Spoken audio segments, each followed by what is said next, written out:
कभी ऐसा हुआ है कि जिंदगी इतनी हैवी हो जाए कि तुम खुद से ही दूर भागने लगो। मेरा एक फेज था, पूरी रात जगता था, सुबह 10 बजे सोता था, ना ढंग से खाना ना दिमाग कंट्रोल में।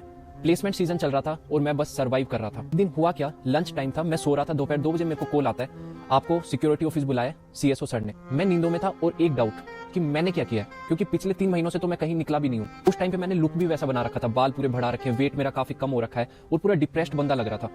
मैं ऑफिस गया बिना खाना खाए और वहां पे सर वगैरह बैठे थे ग्रुप में और मुझे देखते ही बोलते हैं, हाँ ये तो वही बंदा है, फेस मिल रहा है इसका।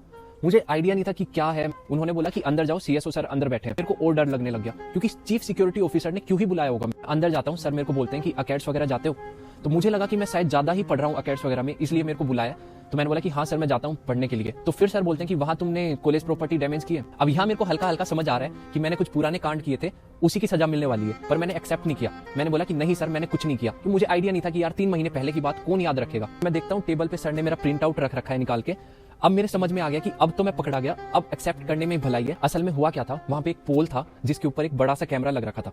तो उस पोल पे मैंने ह्यूमन फ्लैग करने का ट्राई किया था, वो पोल मेरे से गिर गया और वो कैमरा टूट गया। और वो एरिया था रिस्ट्रिक्टेड एरिया, तो वहां पे कोई जाता नहीं था। तो मुझे लगा था कि कोई इस पे ध्यान नहीं देगा तो बात वहीं दब जाएगी। मुझे नहीं पता था 3 महीने बाद ये बात वापस से उठेगी। अब सर मुझे बिठाते हैं और सुनाना चालू करते हैं। डिप्रेसिंग फेज में होता क्या, तुम्हारे जो हार्मोन्स है वो एक्सट्रीम लेवल पे होते हैं कि तुम्हें गुस्सा भी ज्यादा आएगा, इमोशंस भी तुम्हारे ज्यादा होंगे, रिग्रेट भी तुम्हें उस टाइम पे ज्यादा होगा और तुम जोन आउट हो जाओगे। सर मेरे को सुना रहे हैं और मैं ध्यान से सर को देख रहा हूँ बिल्कुल शांति से। सर ने बोला तुम अपनी कॉलेज प्रॉपर्टी को ही डैमेज कर रहे हो। 10,000 का फाइन लगा दिया और बोला तुम जाओ और अपना काम करने लग गए। अब उस पॉइंट पे मेरे को रिग्रेट्स काफी ज्यादा होने लग गए। मैं सोच रहा हूँ कितना गंदा इंसान हूं मैं, जहां मैं पढ़ाई कर रहा हूँ वहीं तोड़फोड़ मचा रहा हूँ। मैं सर को बोलता हूँ सर मुझे पनिशमेंट दो। सर धीरे से ऊपर देखते हैं और बोलते हैं दिया ना फाइन वगैरह देना तुम। मैं बोलता हूँ कि सर फाइन वगैरह तो घर वाले दे देंगे, मेरी पनिशमेंट क्या है, मेरी पनिशमेंट चाहिए मुझे। अब सर को समझ में आ गया कि ये डिप्रेस्ड स्टूडेंट है, कुछ फालतू इसे बोल दूंगा तो जाके लटक जाएगा। अब सर मेरे को समझाने लग गए कि ठीक है गलती सबसे ही होती है, तुम्हें अपनी गलती का रियलाइजेशन हो गया वही काफी है, तुम अभी चले जाओ फाइन दे देना। मैं नहीं माना, मैंने सर को बोला आज आप मेरे को पनिशमेंट नहीं दोगे तो मुझे मेरी गलती का रियलाइज नहीं होगा और मैं वापस फिर कुछ तोड़ दूंगा। सर पूछते हैं कौन सी ब्रांच से हो, तो मैंने बोला सर इलेक्ट्रिकल। तो बोलते हैं कि हाँ ब्रांच तो तुम्हारी बहुत अच्छी है। फिर बोलते हैं सीजीपीए कितनी है, सीजीपीए मेरी काफी कम थी, मैंने बता दी। तो सर बोले कि तुम्हें पता है ना इस सीजीपीए में तुम्हारी जॉब नहीं लगने वाली। हाँ मेरे गुस्से वाले हार्मोन्स जग गए।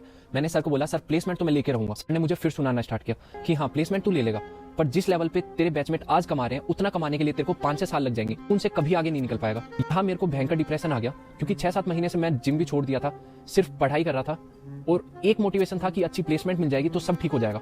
अब उसकी भी उम्मीद बिल्कुल तोड़ दी थी सर ने कि अगर मैं पढ़ाई भी करूं तो भी मेरा कुछ नहीं हो सकता। मेरा मन कर रहा है सर ऐसे ही मेरे को सुनाते रहे और मैं यहीं बैठे रहूं, क्योंकि मेरा मन नहीं था रूम जाने को, क्योंकि वो खाली रूम काटने को दौड़ता था। उस खाली रूम में मेरे को अजीब अजीब थॉट्स आते थे। 4 बजे मैं रूम आया, वहां पे खाली पेट बैठा, गेट बंद करके, घंटा भर निकला, 2 घंटा निकला, मैं कुछ नहीं सोच पा रहा हूँ, दिमाग बिल्कुल खाली और चुपचाप बैठा हूँ।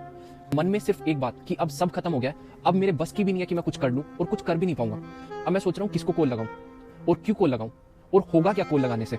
जब मैं खुद की मदद खुद नहीं कर पा रहा हूं तो कोई और मेरी कैसे मदद कर देगा, इसका कोई सॉल्यूशन नहीं है। 7 बजे तक मैं वहीं चुपचाप बैठा रहा, सर की बातें रिपीट कर रहा था कि तू आज तू पढ़ना स्टार्ट करेगा ना तो भी इनको कवर नहीं कर पाएगा, इनसे आगे कभी नहीं निकल पाएगा। एक बात मेरे को क्लिक करती है कि सर सही कह रहे थे, अगर मैं इस भीड़ में आगे भागूंगा तो इस भीड़ से आगे कभी नहीं निकल सकता। पढ़ाई करने से भी इतनी पढ़ाई नहीं कर पाऊंगा कि इन सब से आगे निकल पाऊं।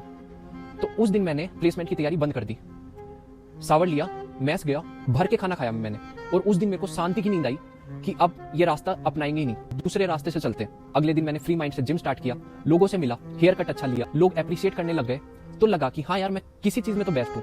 और सेम एक ही रास्ता जरूरी नहीं है, अगर इसमें मैं आगे नहीं बढ़ पा रहा हूँ तो एक बार उसको एक बार के लिए होल्ड कर देते हैं और कुछ और करते हैं अपना ट्राई। 15 दिन बाद मेरी बहन की शादी थी, घर जाना था मेरे को और मैं नहीं चाहता था मम्मी मेरे को इस वीक हालत में देखे कि हालत क्या कर ली तूने अपनी। वो मोटिवेशन था, मैंने भर के जिम किया, अच्छी फिजिक बनाई, मैं घर गया, माइंड फ्रेश हुआ, 4-5 महीने कंटेंट क्रिएशन किया। जब सबकी प्लेसमेंट लग गई तब लगा कि अब अपन शुरू करते हैं, प्लेसमेंट तो अपन को भी लेनी है। ऑफ कैंपस मैंने ट्राई किया, काफी ट्राई किया, 6 महीने अच्छे से पढ़ा मैंने, कोई कंपटीशन नहीं, माइंड बिल्कुल फ्री करके कि खुद के लिए कर रहा हूं मैं जो कर रहा हूं। और फिर मैंने अच्छी प्लेसमेंट उठाई ऑफ कैंपस और आज काफी सही है। अगर तुम्हें कभी डिमोटिवेट फील होना कि उस फील्ड में तू अच्छा नहीं कर पा रहा है तो एक बार के लिए उस फील्ड को ब्रेक लगा दे और जिसमें तू अच्छा कर पा रहा है वो ट्राई कर।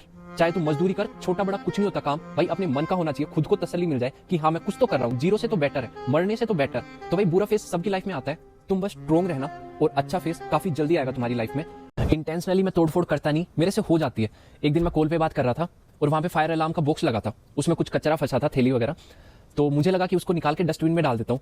मैंने जैसे ही वो थैली खींची, फायर अलार्म ऑन हो गया, पूरे फ्लोर पे पुलिस वाली लाइटें जल रही हैं और ऊपर से वो पानी वाला शावर है ना वो स्टार्ट हो गया। मैं सोच रहा हूँ यहाँ से भाग जाता हूँ। मैंने ऐसे ऊपर देखा, वहां पे कैमरा लगा था। मैंने कि अब पकड़े गए, अब भागने का कोई मतलब नहीं है।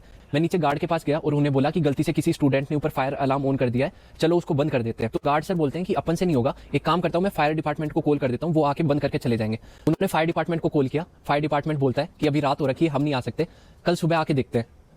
क्या मतलब अभी रात हो रखी है हम नहीं आ सकते? भाई रात को पूरी बिल्डिंग जल जाएगी और वो आएंगे अपने टाइम पे ही सुबह। अब मैंने गार्ड सर को बोला कि सर अपन चल के देखते हैं, अपन से हो जाएगा बंद।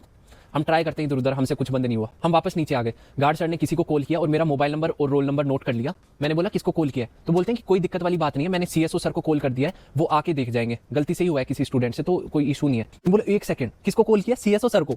मैंने कहा भाई उसको क्यों कॉल कर दिया? वो काली स्कॉर्पियो में आता है और 10,000 का फाइन लगा के चले जाता है। गार्ड सर बोल रहे हैं कि दिक्कत वाली बात नहीं है, सीएसओ सर किसी को नहीं बोलेंगे, किसी स्टूडेंट से गलती से ही तो हुआ है। भाई किसी स्टूडेंट से हुआ होता तो कोई दिक्कत नहीं थी, दिक्कत ये है कि मेरे से हुआ है और सर मेरे को पहले से जानते हैं कि पहले कांड में मेरा नाम आ चुका, तो सर देखते ही कहेंगे कि तूने वापस से तोड़फोड़ चालू कर दी कॉलेज में और इस बार मैं कोई बहाना नहीं लगा पाऊंगा, मैं नहीं बच पाऊंगा। मैंने गार्ड को बोला वो कंट्रोल रूम की चाबी दे दो मेरे को, मैं कर दूंगा ठीक। तो कंट्रोल रूम में जाके मैंने पूरा सिस्टम रीसेट कर दिया, तो फायर अलार्म बंद हो गया था। अब मैं उसको बोलता हूँ कि अब सीएसओ सर को बोल दो आने की कोई जरूरत नहीं है, सब अंडर कंट्रोल है। और वहां पे जो रोल नंबर और मोबाइल नंबर थे ना, वो मैंने सारे काट दिए, चेंज कराया। उस दिन कैसे ना कैसे करके मैं निकला वहां से, वरना एक और आफत हो जाती है, 10,000 फिर देने पड़ जाते। तब मैं ऐसा दिखता था और उस दिन मैं ऐसा दिख रहा था। लाइफ बहुत स्मूथ चल रही थी, डिप्रेसिंग फेज खत्म हो गया था। रात को जल्दी सोना स्टार्ट कर दिया था और सुबह 6 बजे उठ के जिम जाता था।